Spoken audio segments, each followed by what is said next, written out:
Setiap hari kita scroll, tertawa, komen, share. Tapi pernah nggak sih lu mikir, kenapa konten paling bodoh justru yang paling viral? TikTok bikin bodoh? Atau kita yang menikmati kebodohan itu sendiri? Lihat trending TikTok hari ini. Joget-joget gak jelas, prank murahan, orang pura-pura bego demi views. Ironisnya, konten kayak gitu justru dapat jutaan like dan share. Di sisi lain, konten edukatif yang butuh riset dan niat tenggelam, kalah saing. Padahal katanya kita generasi cerdas melek teknologi. Tapi jangan buru-buru nyalahin TikTok. TikTok cuman alat, sama kayak pisau. Bisa buat masak, bisa juga buat nusuk orang. Yang salah bukan pisaunya, tapi yang makai. Masalahnya, algoritma TikTok kerja berdasarkan apa yang kita tonton. Semakin sering kita nonton konten bodoh, semakin sering juga itu yang muncul. Artinya, itu cerminan diri kita sendiri. Tapi jangan anggap enteng. Konten bodoh itu bukan cuma hiburan receh. Dia bisa menormalkan hal yang gak pantas, nurunin standar berpikir, dan bikin generasi muda kehilangan arah. Udah gak kaget lihat kelakuan bego. Bahkan dianggap biasa. Kenapa bisa viral? Itu semua karena instant gratification. Konten receh itu cepet, gak bikin mikir, langsung kasih dopamin. Otak suka yang instan. Platform suka yang bikin orang betah. Jadi, algoritma kasih kita apa yang kita konsumsi. Kebodohan jadi budaya. Dan kita jadi konsumen setia. Tapi kita masih bisa ngelawan. Gimana?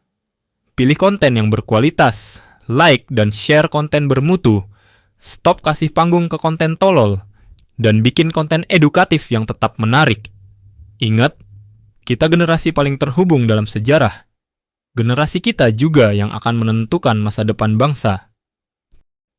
Jika kebodohan terus kita konsumsi, dampaknya nggak cuma dalam jangka pendek. Kita bakal melihat perubahan besar dalam cara kita berpikir dan berinteraksi. Ketika standar intelektual menurun, kita akan kesulitan dalam hal diskusi kritis, pemecahan masalah, bahkan dalam mengambil keputusan sehari-hari. Kita jadi kehilangan kemampuan untuk berpikir lebih dalam dan akhirnya hanya puas dengan hal-hal yang superficial.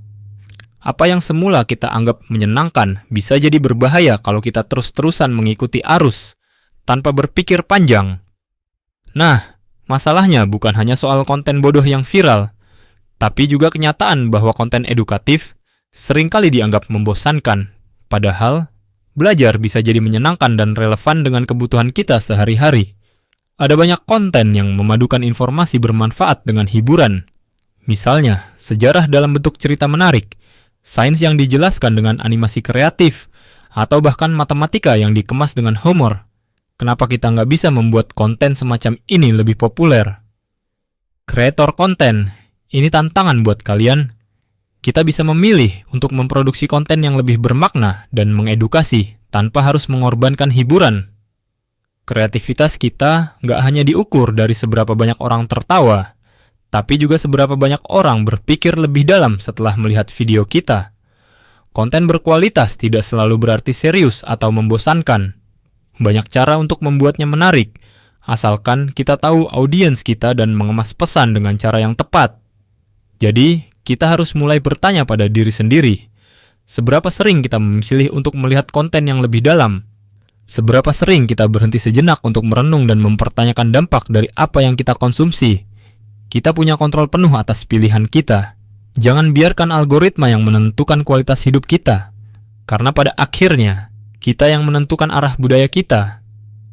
Kalau kita terus memilih konten bodoh, kita nggak bisa menyalahkan TikTok atau platform lain. Itu adalah pilihan kita sendiri. TikTok bukanlah masalah utama. Yang jadi masalah adalah kita yang memilih untuk terus-menerus menyelam dalam kebodohan tanpa peduli dengan dampaknya.